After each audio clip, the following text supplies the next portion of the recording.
खरसी घनपुरी है ना चल अब रानी मोर गाँव देखरसी घनपुरी है नाव करौंदा तोला न चाहो मैं करमा पेड़ली में के छाँव करौंदा तोला न चाहो मैं करमा पेड़ली में के छाँव करौंदा तोला न चाहो मैं करमा।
पूरी रोड में पड़थे सीघनपुरी मोरे गाँव ओ रानी सीघनपुरी मोरे गाँव।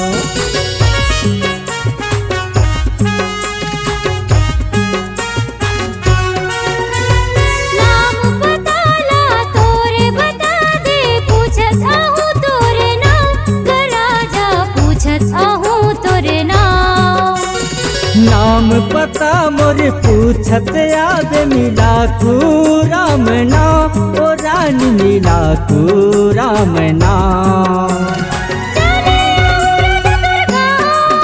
जेकर सीघनपुरी है नाम चले अब रानी मोर गाँव जेकर सीघनपुरी है नाव करौंदा तोला न चाहो मैं करमा पेड़ली में के छाँव करौंदा तोला न चाहो मैं करमा।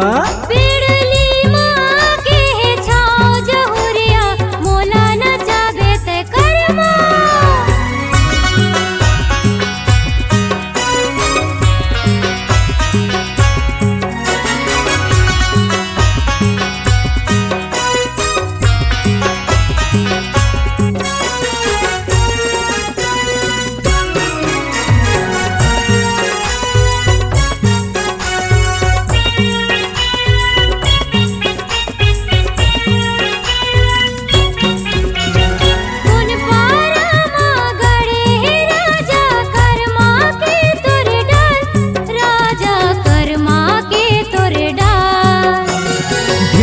परामा गड़े है रानी करमा के मोरे डार ओ रानी करमा के मोरे डार।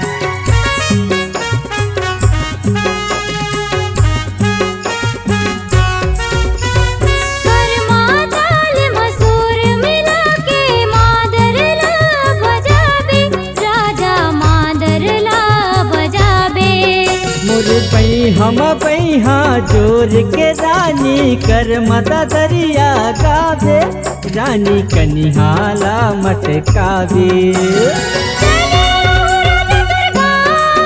जेकर सीघनपुरी है नाम चले अब रानी मोर गाँव जेकर सीघनपुरी है नाव करौंदा तो तोला न चाह मैं कर्मा पेड़ लीम के छाँव करौंदा तोला न चाह मैं कर्मा पेड़ लीमा के छाँव जहुरिया मोला न चाबे ते कर्मा चले आबे रानी मोर गाँव जेखर सी घनपुरी है नाव चले आऊ राजा तोर गाँव जेकर सिंघनपुरी है नाव जहुरिया मोला न चाबे ते कर्मा पेड़ लीमा के छाँव जहुरिया मोला न चाबे ते कर्मा पेड़ लीम के छाँव करौंदा तोला न चाह मैं कर्मा पेड़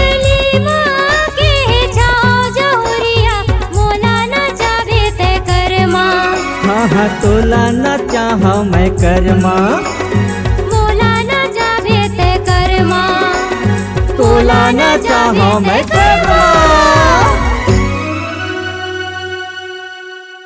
रिकॉर्डिंग स्टूडियो कुम्हारपारा सिंघनपुरी बाजार दिलीप कुंभकार।